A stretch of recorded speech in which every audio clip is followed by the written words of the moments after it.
ایک مرتبہ اللہ کے رسول صلی اللہ علیہ وسلم بیٹھے ہوئے تھے مجلس میں، ایک آدمی، ایک صحابی آئے اور کہنے لگے اللہ کے رسول صلی اللہ علیہ وسلم بھوکا ہوں، کھانے کے لیے کچھ بھی نہیں ہے، کچھ تو ہے تو کھلا دیجئے۔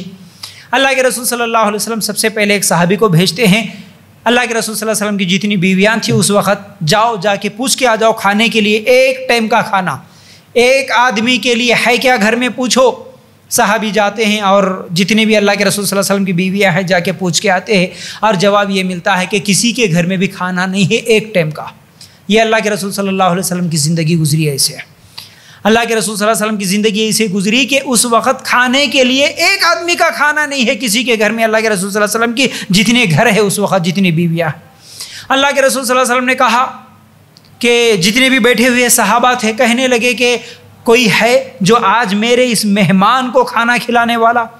یہ مہمان آیا جو بھوکا ہے اس کو کھانا کھلانے والے کوئی ہے؟ ابو طلحہ رضی اللہ تعالیٰ عنہ اٹھے اور کہنے لگے اللہ کے رسول صلی اللہ علیہ وسلم میں لے کر جاؤں گا اس مہمان کو اور میں گھر لے کے جا کے کھانا کھلاؤں گا۔ جیسے ہی گھر کو لے کے گئے اللہ کے رسول صلی اللہ علیہ وسلم کے اس کہنے پر کہ ٹھیک ہے آپ لے کے جاؤ، تو پھر ابو طلحہ رضی اللہ تعالیٰ عنہ جا کے بیوی سے بولتے ہیں کہ بیگم میں ایک مہمان کو لے کر آیا، آج اس کو کھانا کھلانا ہے، گھر میں کیا ہے؟ بیگم کہتی ہے کہ آپ گھر بلانے سے پہلے کم از کم ہمارے گھر کی حالت کیا ہے کم از کم پوچھ لیتے، دیکھ لیتے، کم از کم معلوم کر لیتے۔ ہمارے گھر میں خود آج تمہارے اور میرے کھانے کے لیے بھی کچھ بھی نہیں ہے، گھر میں صرف چند روٹی کے ٹکڑے ہیں جو ہمارے بچوں کے لیے ہیں، بچوں کو پیٹ بھر کر کھانا کھلائیں گے، آج ہمارے لیے کچھ بھی نہیں ہے، تم تو مہمان کو لے کر آ گئے، اب ہم کیا کریں؟ بیوی پریشان ہو گئی۔ ابو طلحہ رضی اللہ تعالیٰ عنہ کہنے لگے مہمان کو تو لا لیا، میں واپس نہیں بھیج سکتا، ایسا کرو کہ بچوں کو کچھ تو بھی کھلونے دے کر سمجھا کے کر کے ان کو سلا دو، جب بچے سو جائیں گے نا، جب رات ہو جائے گی تو آپ کسی بہانے سے دسترخوان بچھا دینا اور کسی بہانے سے چراغ بجھا دینا، جب اندھیرا چھا جائے گا دسترخوان پہ وہ روٹی کے ٹکڑے جو اپنے گھر میں ہیں وہ رکھ دینا، اور میں مہمان کے سامنے بیٹھوں گا، میں صرف ایکٹنگ کروں گا، میں بھی کھا رہا ہوں اس طرح ایکٹنگ کروں گا، حالانکہ میرے سامنے کچھ بھی نہیں ہوگا، جتنے روٹی کے ٹکڑے ہیں وہ سب مہمان کو کھانا کھلا دیں گے، مہمان کے سامنے رکھ دیں گے، کم از کم وہ پیٹ بھر کر کھانا کھا لے۔ اسی طرح یہ پلاننگ کے تحت ابو طلحہ رضی اللہ تعالیٰ عنہ یہ حکم دیے بیوی کو، ماشاءاللہ نیک لوگوں کی بیویاں نیک ہوتی ہے، وہ بھی مان گئی، بچوں کو سلا دی، گھر میں خود بھوکی رہی، ان کے شوہر بھوکے، بچے بھوکے، مہمان جو آیا مہمان کے لیے وہ چند روٹی کے ٹکڑے تھے وہ سامنے رکھ دیے، مہمان کھانا کھا لیا۔ رات کو یہ عمل ہوا ابو طلحہ رضی اللہ تعالیٰ عنہ کے گھر میں، اللہ کے رسول صلی اللہ علیہ وسلم کو نہیں معلوم، لیکن عرش والا رب جانتا تھا یہ سب کچھ کیا ہوا یہاں پر۔ اللہ تعالیٰ آسمان سے دیکھ رہا تھا اور جبرائیل علیہ السلام کو بھیج دیا محمد رسول اللہ صلی اللہ علیہ وسلم کے پاس، اور کیا بھیجا؟ یہی سورہ حشر کی آیت نمبر 9 دے کر، اور اپنی طرف ہجرت کر کے آنے والوں سے محبت کرتے ہیں، اور مہاجرین کو جو کچھ دے دیا جائے اس سے وہ اپنے دلوں میں کوئی تنگی نہیں رکھتے، بلکہ خود اپنے اوپر انہیں ترجیح دیتے ہیں، گو خود کتنی ہی سخت حاجت ہو،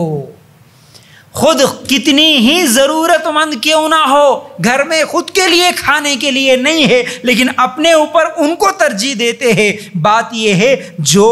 بھی اپنے نفس کے بخل سے بچا لیا گیا وہی کامیاب ہو گیا۔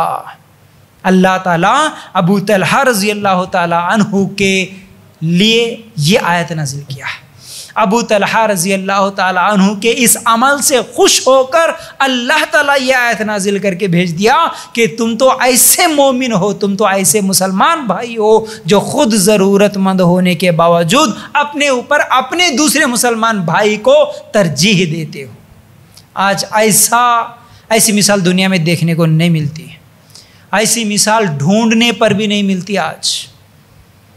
اور ایسا غریب تو شاید ڈھونڈنے پر ہمارے ماحول ہمارے علاقے میں بھی نہیں ملتا۔ کون ایسا غریب ہے جس کے گھر میں خود کھانے کے لیے نہیں ہے، آج رات کو کھانے کے لیے گھر میں کچھ بھی نہیں ہے؟ ایسا کون سا غریب ہوگا؟ ایسا کوئی غریب نہیں ہے۔ پھر بھی اس کے باوجود بھی اتنے اچھے کھانے کو ہمارے پاس کھانے کی چیزیں ملتی ہیں، رہنے کے لیے اچھے انتظامات ہیں، اس کے باوجود ہم اللہ تعالیٰ کے ناشکر ہیں۔ اور جس کے پاس جتنا ہے لیکن وہ کسی غریب کو مدد کرنے کی کوشش نہیں کرتا، حالانکہ یہ حدیثیں، یہ واقعات، یہ آیتیں کئی جمعہ کے خطبے میں سنتے ہیں، علماء سے کئی لوگ سنتے ہیں، یہ واقعہ کوئی نیا نہیں ہے کہ دیکھو بھئی ہمارے صحابہ خود بھوکے رہ کے مہمانوں کو کھانا کھلائے، کتنی مرتبہ نہیں سنے، اس کے باوجود اس کے پڑوسی میں کتنے ایسے بیوہ عورتیں، یتیم بچے، غریب لوگ ہیں جو بھوکے سو رہے، ان کا خیال کرنے والا کوئی نہیں ہے، حالانکہ اس کے پاس لاکھوں کروڑوں کی پراپرٹی ہے، اس کے باوجود وہ خود تو اپنی جگہ مست مزے میں ہے، لیکن اپنے علاقے میں کتنے غریب جو بیچارے بھوکے سو رہے اس کا خیال کرنے والا نہیں ہے۔